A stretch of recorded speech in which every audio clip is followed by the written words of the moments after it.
Uma noite destas, vindo da cidade para o Engenho Novo, encontrei no trem da Central um rapaz aqui do bairro, que eu conheço de vista e de chapéu. Cumprimentou-me, sentou-se ao pé de mim, falou da lua e dos ministros, e acabou recitando-me versos. A viagem era curta e os versos pode ser que não fossem inteiramente maus. Sucedeu, porém, que, como eu estava cansado, fechei os olhos 3 ou 4 vezes. Tanto bastou para que ele interrompesse a leitura e metesse os versos no bolso. Continue, disse eu acordando. Já acabei, murmurou ele. São muito bonitos. Vi-lhe fazer um gesto para tirá-los outra vez do bolso, mas não passou do gesto. Estava moado. No dia seguinte, entrou a dizer de mim nomes feios e acabou alcunhando-me Dom Casmurro. Os vizinhos que não gostam dos meus hábitos, reclusos e calados, deram curso à alcunha, que afinal pegou. Nem por isso me zanguei. Contei a anedota aos amigos da cidade, e eles, por graça, chamam-me assim, alguns em bilhetes. Dom Casmurro, domingo vou jantar com você. Vou para Petrópolis. Dom Casmurro, a casa é a mesma da Renânia.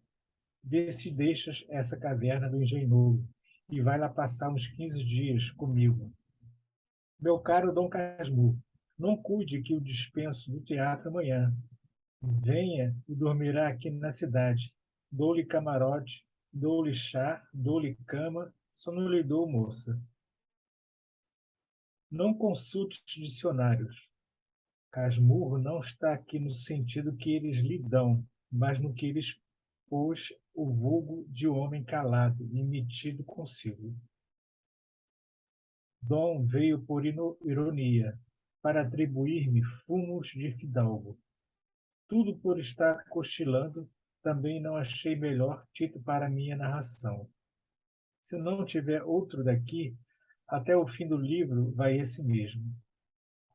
O meu poeta do trem ficará sabendo que não lhe guardo rancor, e com pequeno esforço, sendo o título seu, poderá cuidar que a obra é sua. Há livros que apenas terão isso dos seus autores, alguns nem tanto. Bom, aqui está capítulo 2 do livro. É um livro antigo. Agora que expliquei o título, passo a escrever o livro. Antes disso, porém, digamos os motivos que me põem a pena na mão. Vivo só, com um criado. A casa em que moro é própria. Fila construí de propósito, levado de um desejo tão particular que me veja imprimi-lo. Mas vá lá.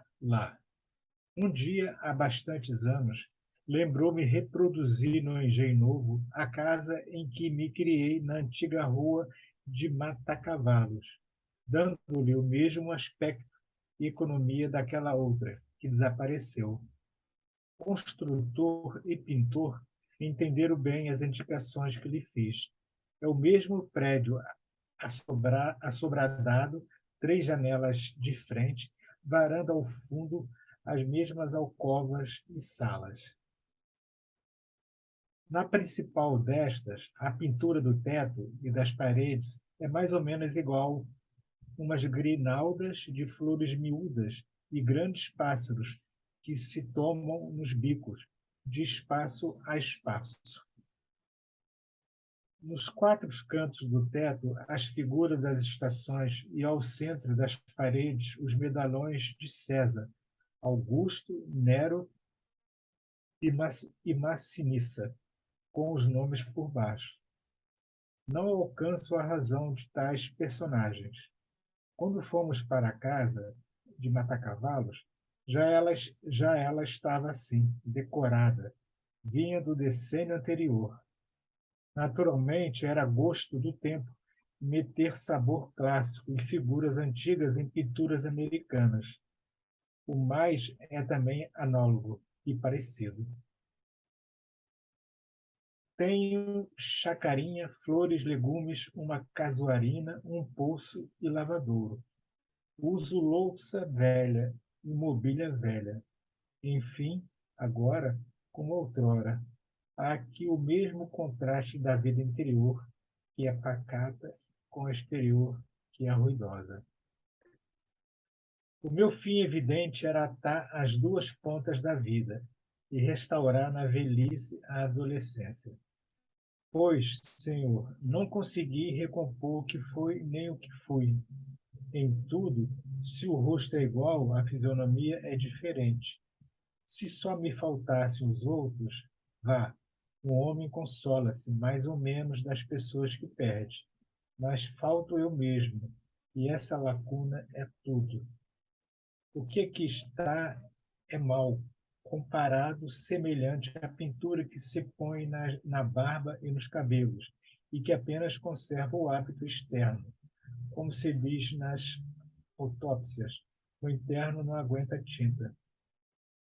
Uma certidão que me desse 20 anos de idade poderia enganar os estranhos, como todos os documentos falsos, mas não a mim.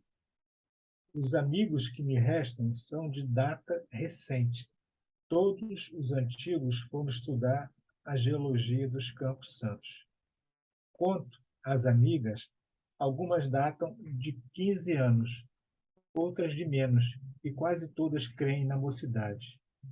2 ou 3 fariam crer nela, aos outros, mas a língua que falam obriga muitas vezes a consultar os dicionários, e tal frequência é cansativa.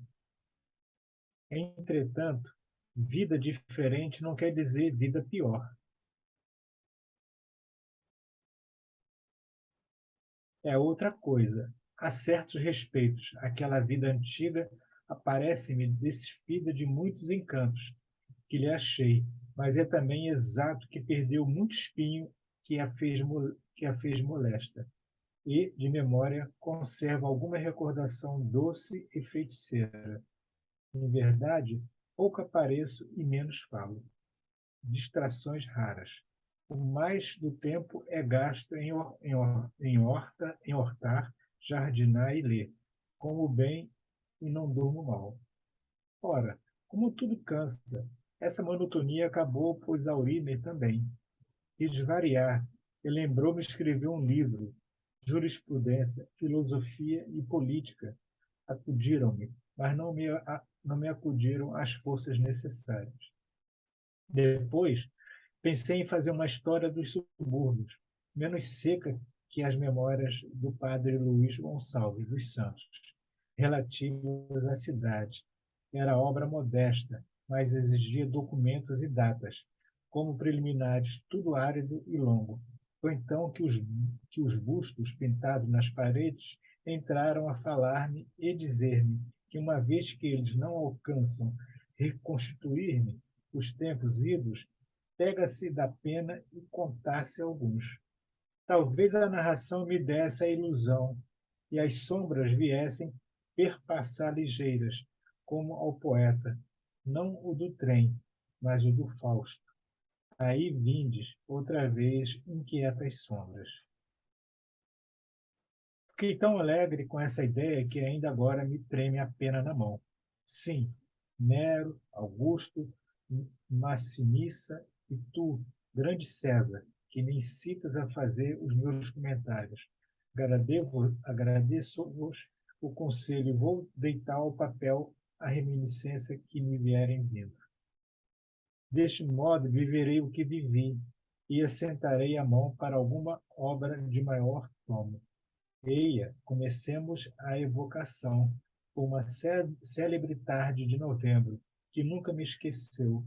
Tive outras muitas melhores e piores, mas aquela nunca se me apagou do espírito. É o que vais entender lendo. Passo.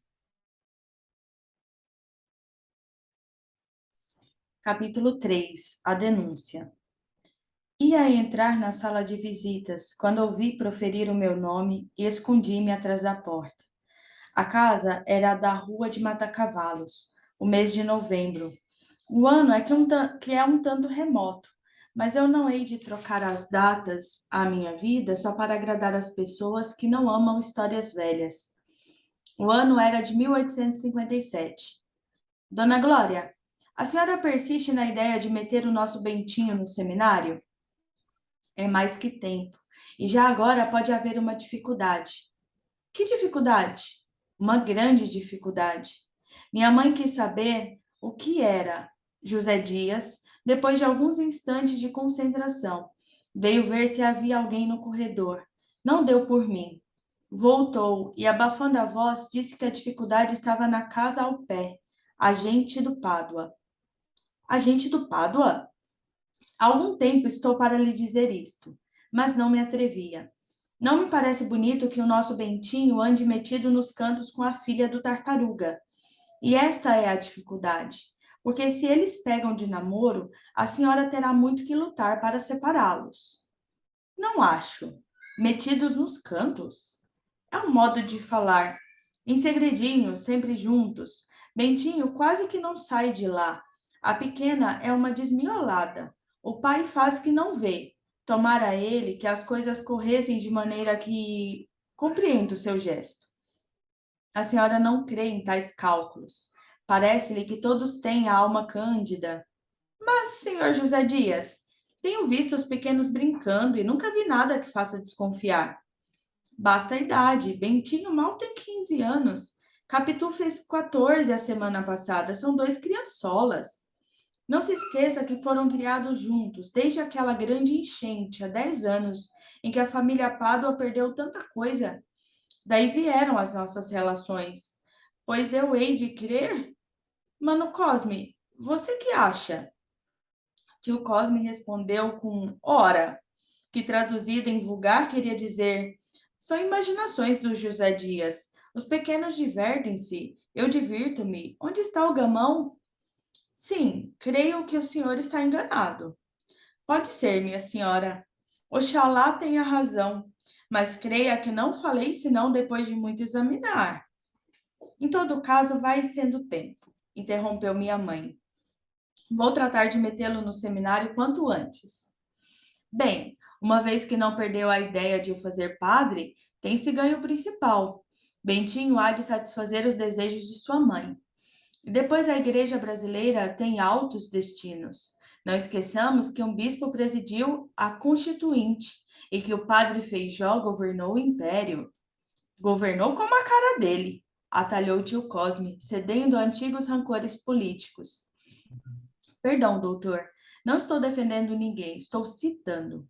O que eu quero é dizer que o clero ainda tem grande papel no Brasil. Você o que quer é um capote. Ande, vá buscar o gamão. Quanto ao pequeno, se tem de ser padre, realmente é melhor que não comece a dizer missa atrás das portas. Mas olhe cá, Ana Glória, a mesma necessidade de fazê-lo padre? É promessa, há de cumprir-se. Sei que você fez promessa, mas uma promessa assim, não sei. Creio que, bem pensado, você que acha, prima Justina? Eu? Verdade é que cada um sabe melhor de si, continuou o tio Cosme. Deus é que sabe de todos. Contudo, uma promessa de tantos anos. Mas que é isso, mana Glória? Está chorando? Ora esta! Pois isto é coisa de lágrimas? Minha mãe assoou-se sem responder. Prima Justina, creio que se levantou e foi ter com ela. Seguiu-se um alto silêncio, durante o qual estive a pique de entrar na sala, mas outra força maior, outra emoção. Não pude ouvir as palavras que tio Cosme entrou a dizer. Prima Justina exortava. Prima Glória! Prima Glória! José Dias desculpava-se. Se soubesse, não teria falado, mas falei pela veneração, pela estima, pelo afeto, para cumprir um dever amargo, um dever amaríssimo. Capítulo 4. Um dever amaríssimo. José Dias amava os superlativos. Era um modo de dar feição monumental às ideias. Não as havendo, servia a prolongar as frases. Levantou-se para ir buscar o gamão que estava no interior da casa. Cozi-me muito à parede e vi-o passar com as suas calças brancas engomadas, presilhas rodaque e gravata de mola. Foi dos últimos que usaram presilhas no Rio de Janeiro, e talvez neste mundo. Trazia as calças curtas para que lhe ficassem bem esticadas. A gravata de cetim preto, com um aro de aço por dentro, imobilizava-lhe o pescoço. Era então moda. O rodaque de chita, veste caseira e leve, parecia nele uma casaca de cerimônia. Era magro, chupado, com princípio de calva. Teria os seus 55 anos. Levantou-se com passo vagaroso do costume. Não aquele vagar arrastado dos preguiçosos, mas um vagar calculado e deduzido, um silogismo completo, a premissa antes da consequência, a consequência antes da conclusão, um dever amaríssimo. Capítulo 5, o agregado. Nem sempre ia naquele passo vagaroso e rígido. Também se descompunha em acionados. Era muita vez rápido e lépido nos movimentos, tão natural nesta como naquela maneira.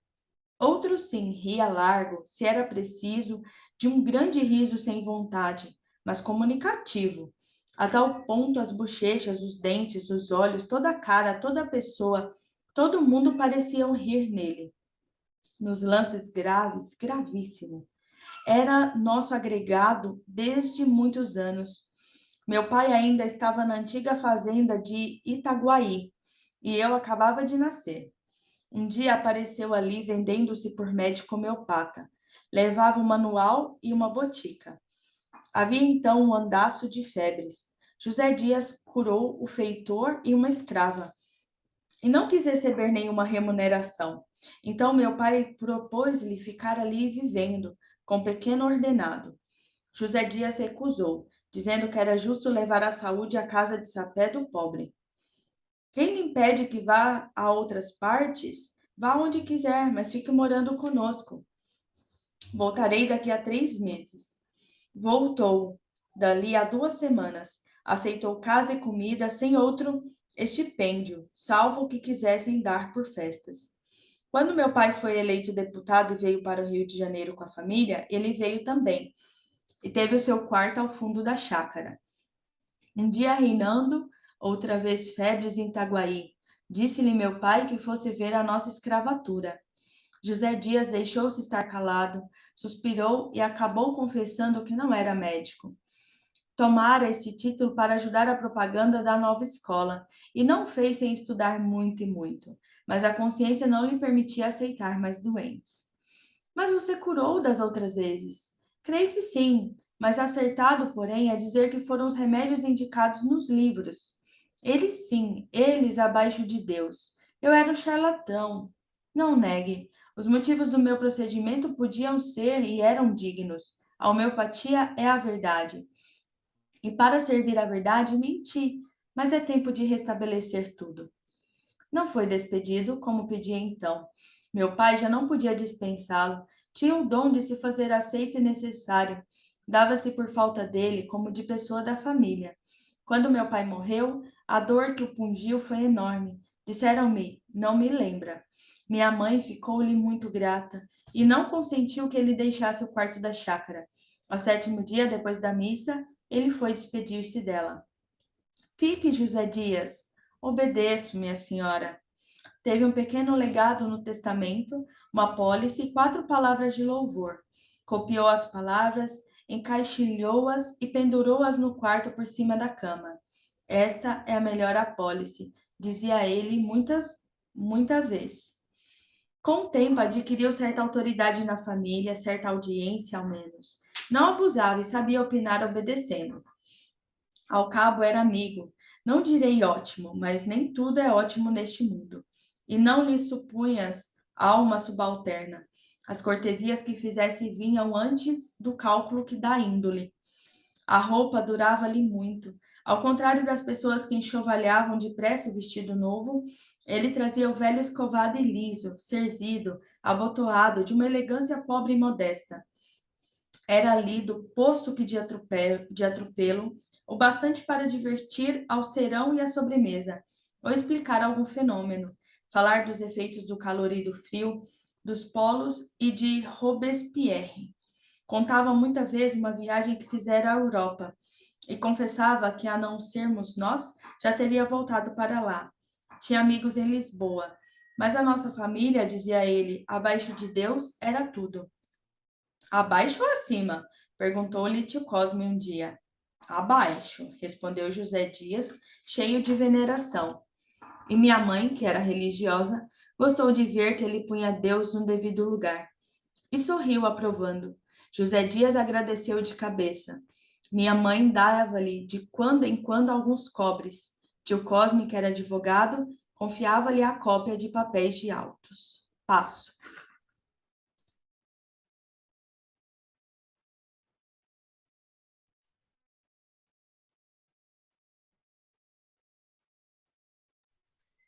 Vamos lá.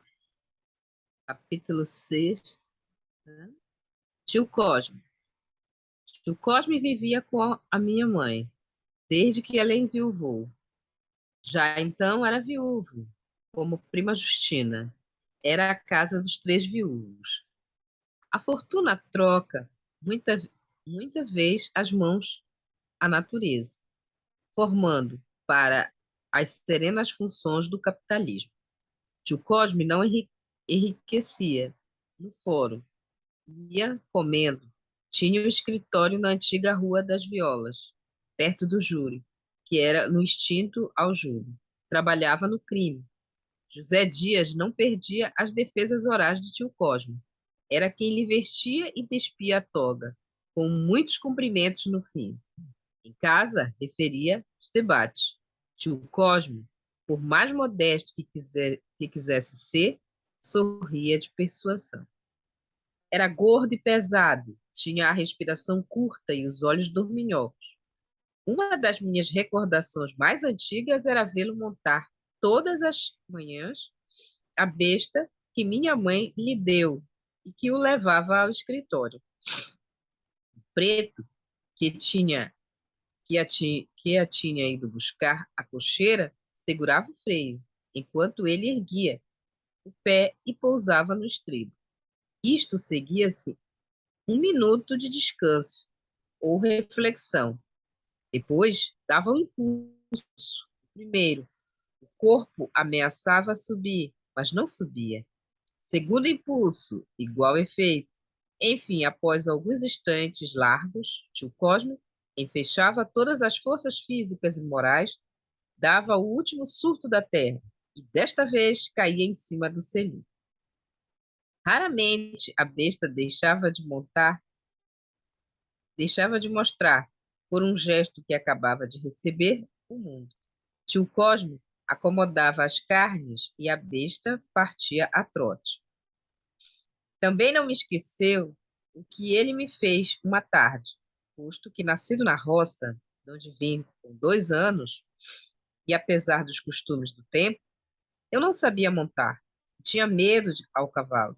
Tio Cosme pegou em mim e escanchou-me em cima da besta.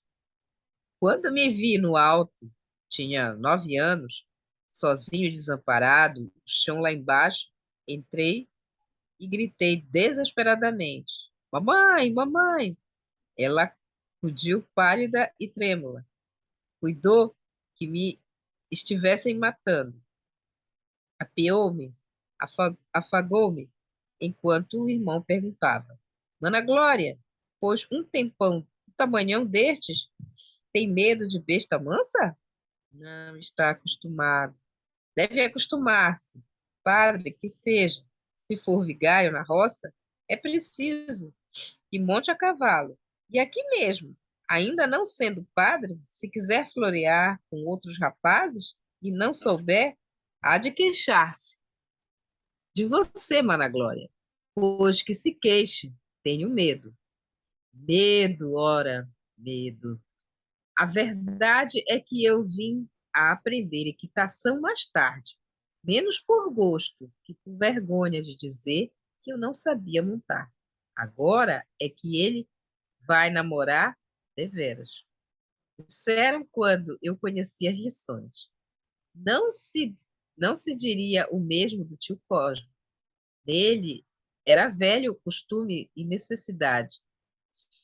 Já não dava para namoros. Contam que, em rapaz, foi aceito de muitas damas, além de partidário exaltado. Mas os anos levaram-lhe o mais do ardor político e sexual, e a gordura acabou com o resto das ideias públicas e específicas. Agora, só cumpria as obrigações do ofício e um amor. Nas horas de lazer, vivia olhando ou jogava. Uma ou outra vez, dizia Pilhérios. Capítulo 7. Dona Glória.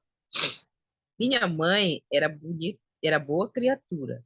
Quando lhe morreu o marido, Pedro de Albuquerque Santiago, contava 31 anos de idade e podia voltar para Itaguaí.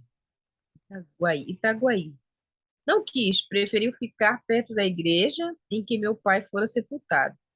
Vendeu a fazendola e os escravos, comprou alguns que pôs ao ganho ou alugou, uma dúzia de prédios, certo número de apólices e deixou-se estar na casa de Mata-Cavalos, onde vivera os 2 últimos anos de casado.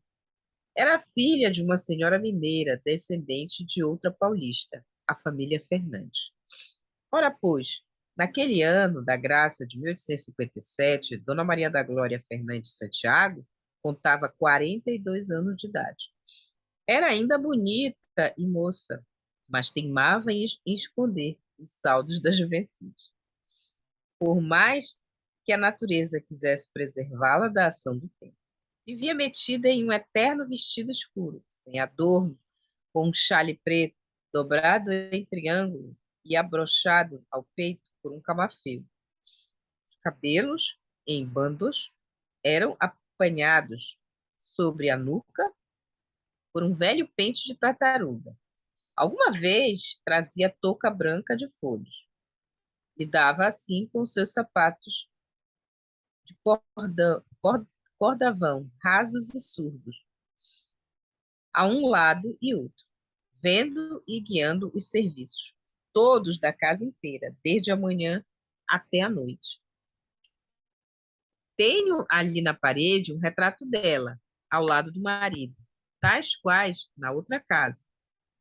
A pintura escureceu muito, mas ainda dá ideia de ambos. Não, não me lembra nada dele, a não ser vagamente que era alto e usava cabeleira grande. O retrato mostra uns olhos redondos, que me acompanham para todos os lados, efeito da pintura, que me assombrava em pequeno. O pescoço sai de uma gravata preta, de muitas voltas. A cara é toda rapada, salvo um trechozinho pegado nas orelhas. O de minha mãe mostra que era linda. Contava, então, 20 anos. E tinha uma flor entre os dedos. No painel, parece oferecer a flor ao marido. O que se lê na cara de ambos é que, se a felicidade conjugal pode ser comparada à sorte grande, eles atiraram no bilhete comprado da sociedade. Concluo que não se devem abolir as loterias. Nenhum premiado as acusou ainda de imorais. Como ninguém taxou de má a boceta de Pandora, por lhe ter ficado a esperança do fundo, em algo parte há de ela ficar. Aqui os tenho, os dois bem casados de outrora, os bem amados, bem-aventurados, que se foram desta para outra vida, continuaram um sonho, provavelmente. Quando a loteria e Pandora me aborrecem, ergo os olhos para eles, e esqueço os bilhetes brancos e a buceta fatídica. São retratos que valem por original. O de minha mãe, estendendo-lhe a flor ao marido, parece dizer: sou toda sua, meu guapo cavalheiro. O de meu pai, olhando para a gente, faz este comentário: vejam como esta moça me quer. Se padeceram moléstias, não sei, como não sei se tiveram desgostos. Era criança e comecei por não ser nascido. Depois da morte dele, lembra-me que ela chorou muito, mas aqui estão os retratos de ambos, sem que o encardido do tempo lhe tirasse a primeira expressão. São como fotografias instantâneas da felicidade. Passo.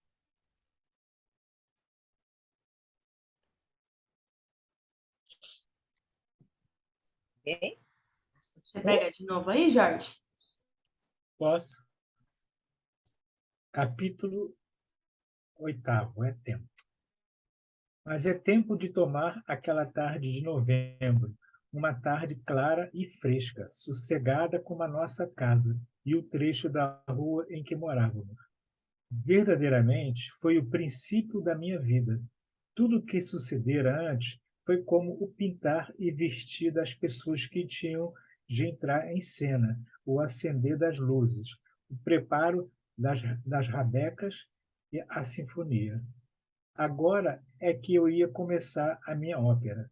A vida é uma ópera, dizia-me um velho tenor italiano que aqui viveu e morreu, e explicou-me um dia a definição em tal maneira que me fez crer nela. Talvez valha a pena dá-la, é só um capítulo. Capítulo 9, a ópera. Já não tinha voz, mas teimava em dizer que tinha. O desuso é que me fez mal, acrescentava. Sempre que uma companhia nova chegava da Europa, ia ao empresário e expunha-lhe toda a justiça da terra e do céu. O empresário cometia mais uma e ele saía a bradar contra a iniquidade. Trazia ainda os bigodes dos seus papéis. Quando andava, apesar de velho, parecia cortejar uma princesa de Babilônia. Às vezes cantarolava, sem abrir a boca, algum trecho ainda mais idoso que ele, ou tanto. Vozes assim abafadas são sempre possíveis. Vinha aqui jantar comigo algumas vezes. Uma noite, depois de muito Chianti repetiu-me a definição do costume. E como eu lhe disse que a vida tanto podia ser uma ópera como uma viagem de mar ou uma batalha, abanou a cabeça e replicou: a vida é uma ópera e uma grande ópera. O tenor e o barítono lutam pelo soprano, em presença do baixo e dos comprimários, quando não são os sopranos e o contralto que lutam pelo tenor, em presença do mesmo baixo e dos mesmos comprimários. Há coros numerosos, muitos bailados, e a orquestração é excelente. Mas, meu caro Marcolini, que? E depois de beber um gole de licor, pousou o cálice e expôs-me a história da criação com palavras que vou resumir. Deus é um poeta. A música é de Satanás, jovem maestro de muito futuro que aprendeu no Conservatório do Céu. Rival de Miguel, Rafael e Gabriel não tolerava a precedência que eles tinham na distribuição dos prêmios. Pode ser também que a música, em demasia doce e mística daqueles outros condiscípulos, fosse aborrecível e seu gênio essencialmente trágico. Tramou uma rebelião que foi descoberta a tempo e ele expulso do conservatório. Tudo se teria passado sem mais nada, se Deus não houvesse escrito um libreto de ópera, do qual abrira mão, por entender que tal gênero de recreio era impróprio da sua eternidade. Satanás levou o manuscrito consigo para o inferno, com o fim de mostrar que valia mais do que os outros, e acaso para reconciliar-se com o céu. Compôs a partitura e, logo que a acabou, foi levá-la ao Padre Eterno. Senhor, não desaprendi as lições recebidas, disse-lhe. Aqui tendes a partitura. Escutai-a, emendai-a, fazei-a a escutar. E se a achardes digna das alturas, admite-me com ela a vossos pés. Não, retorquiu o Senhor, não quero ouvir nada. Mas, Senhor, nada, nada? Satanás suplicou, ainda sem melhor fortuna, até que Deus, cansado e cheio de misericórdia, consentiu em que a ópera fosse executada, mas fora do céu. Criou um teatro especial. Este planeta inventou uma companhia inteira, com todas as partes, primárias e comprimárias, coros e bailarinos. Ouvi alguns ensaios. Não, não quero saber de ensaios. Baste-me haver composto o libreto. Estou pronto a dividir contigo os direitos de autor. Foi talvez um mal esta recusa. Dela resultaram alguns desconcertos que a audiência prévia e a colaboração amiga teriam evitado. Com efeito, há lugares em que o verso vai para a direita e a música para a esquerda. Não falta quem diga que nisso mesmo está a beleza da composição, fugindo à monotonia, e assim explicam o têxodo do Éden, a área de Abel, os coros da guilhotina e da escravidão. Não é raro que os mesmos lances se reproduzam sem razão suficiente. Certos motivos cansam a força de repetição. Também há obscuridade. O maestro abusa das massas corais, encobrindo muitas vezes o sentido por um modo confuso. As partes orquestrais são, aliás, tratadas com grande perícia. Tal é a opinião dos imparciais. Os amigos dos maestros querem que dificilmente se possa achar obra tão bem acabada. Um ou outro admite certas rudezas e tais ou quais lacunas, mas com o andar da ópera é provável que estas sejam preenchidas ou explicadas, e aquelas desapareçam inteiramente, não se negando o maestro a emendar a obra onde achar que não responde de todo ao pensamento sublime do poeta. Já não dizem o mesmo os amigos deste. Juram que o libreto foi sacrificado, que a partitura corrompeu o sentido da letra e, posto seja bonita em alguns lugares e trabalhada com arte em outros, e é absolutamente diversa e até contrária ao drama. O grotesco, por exemplo, não está no texto do poeta. É uma excrescência para imitar as mulheres patuscas de Windsor. Esse ponto é contestado pelos satanistas, com alguma aparência de razão. Dizem eles que, ao tempo em que o jovem Satanás compôs a grande ópera, nem essa farsa nem Shakespeare eram nascidos.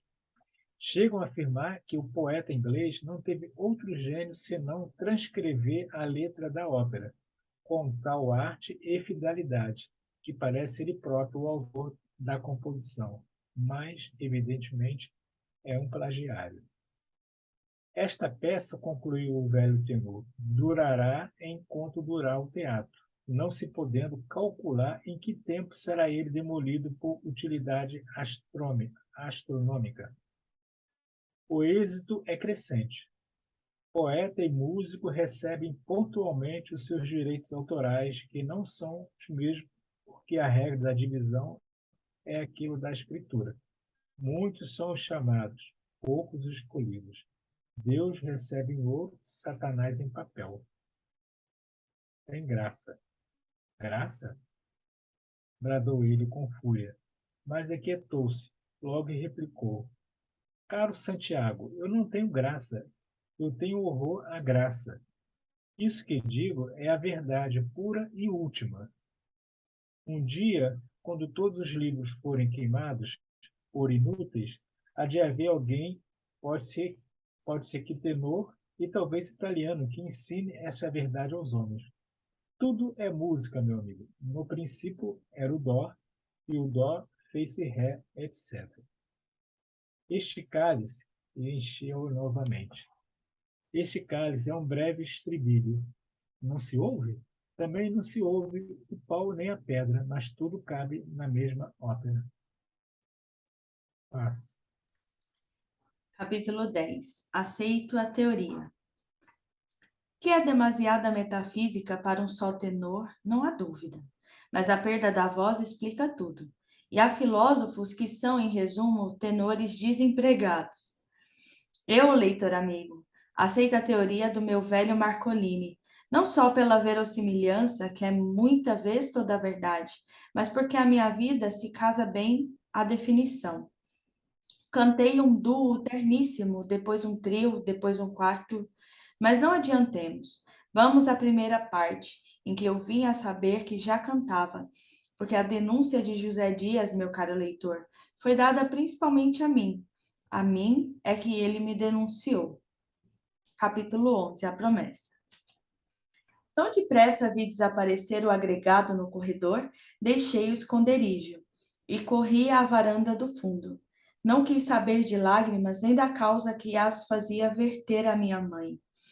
A causa eram provavelmente os seus projetos eclesiásticos, e a ocasião destes é a que vou dizer, por ser já então história velha, datava de 16 anos. Os projetos vinham do tempo em que fui concebido, tendo-lhe nascido morto o primeiro filho, minha mãe pegou-se com Deus para que o segundo vingasse, prometendo, se fosse varão, metê-lo na igreja. Talvez esperasse uma menina. Não disse nada a meu pai, nem antes nem depois de me dar à luz. Contava fazê-lo quando eu entrasse para a escola, mas enviou antes disso. Viúva, sentiu o terror de separar-se de mim, mas era tão devota, tão temente a Deus, que buscou testemunhas da obrigação, confiando a promessa a parentes e familiares, unicamente para que nos separássemos o mais tarde possível. Fez-se aprender em casa primeiras letras, latim e doutrina, por aquele padre Cabral, velho amigo do tio Cosme que ia lá jogar as noites. Prazos largos são fáceis de subscrever. A imaginação os faz infinitos. Minha mãe esperou que os anos viessem vindo. Entretanto, ia me afeiçoando à ideia da igreja. Brincos de criança, livros devotos, imagens de santo, conversações de casa, tudo convergia para o altar. Quando íamos à missa, dizia-me sempre que era para aprender a ser padre e que reparasse no padre, não tirasse o olho do padre. Em casa brincava de missa, um tanto às escondidas, porque minha mãe dizia que missa não era coisa de brincadeira. Arranjávamos um altar, Capitu e eu. Ela servia de sacristão e alterávamos o ritual, no sentido de dividirmos a hóstia entre nós. A hóstia era sempre um doce. No tempo em que brincávamos assim, era muito comum ouvir a minha vizinha: "Hoje a missa!" Eu já sabia o que isto queria dizer. Respondia afirmativamente e ia pedir hóstia por outro nome. Voltava com ela, arranjávamos o altar, engrolávamos o latim e precipitávamos as cerimônias. Dominus non sum dignus. Isto, que eu devia dizer 3 vezes, penso que só dizia uma. Tal era a guludice do padre e do sacristão. Não bebíamos vinho nem água, não tínhamos o primeiro e a segunda viria a tirar-nos o gosto do sacrifício. Ultimamente não me falavam já do seminário, a tal ponto que eu supunha ser negócio findo. 15 anos, não havendo vocação, pediam antes o seminário do mundo que o de São José. Minha mãe ficava muita vez a olhar para mim, como alma perdida, ou pegava-me na mão, a pretexto de nada, para apertá-la muito. Bom, acho que a gente para por aqui hoje. Ai, ai. E aí, pessoal, o que ficou de hoje? Que leitura gostosa! Muito legal.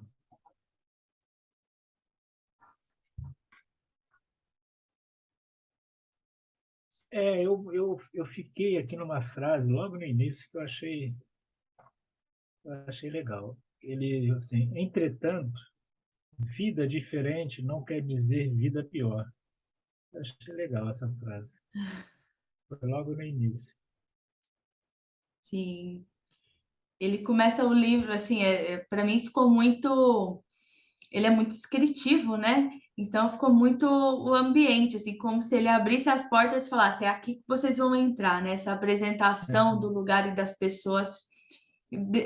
Eu fui capaz de imaginar mesmo esse lugar e essas pessoas, tanto que a descrição é minuciosa. Só que ele é minucioso, mas pelo menos para mim não é enjoativo, assim. Ele vai descrevendo de uma forma tão convidativa e gostosa que flui. E aí, Jane? Não, a palavra hoje é gostosa. É gostosa. Porque quando você falou assim, vamos ficar por hoje, eu tomei um susto. Eu queria mais, é muito gostoso. É como você mencionou, Pá. Ele é descritivo, mas é uma descrição muito saborosa, entendeu? Envolvente. E a gente porque tem umas descrições que aqui para nós é um troço enjoado, viu, velho? Não é? Mas ele não, escreve tão gostoso. E A com discussão é humor, né, maravilhosa. Jane? E com humor, né? Eu gosto assim. Ah, muito bom. Alguém mais? Eu tô tentando achar uma frase que eu gostei aqui, só que eu não marquei, eu tô perdida. Ah, quando ele diz assim, o interno não aguenta tinta. Isso eu achei demais, assim, essa imagem.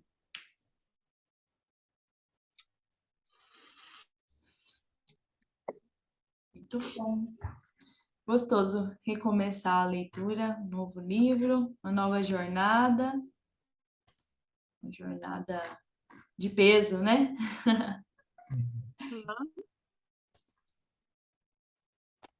Bom, se ninguém tiver mais comentário, a gente fica por aqui, então. Semana que vem a gente continua com o Machado. Tá bom? Um beijo para vocês. Ok. Tchau, Tenham pessoal. uma Beijo, boa Boa noite. semana. Tchau, tchau. Tchau. boa noite. Boa noite.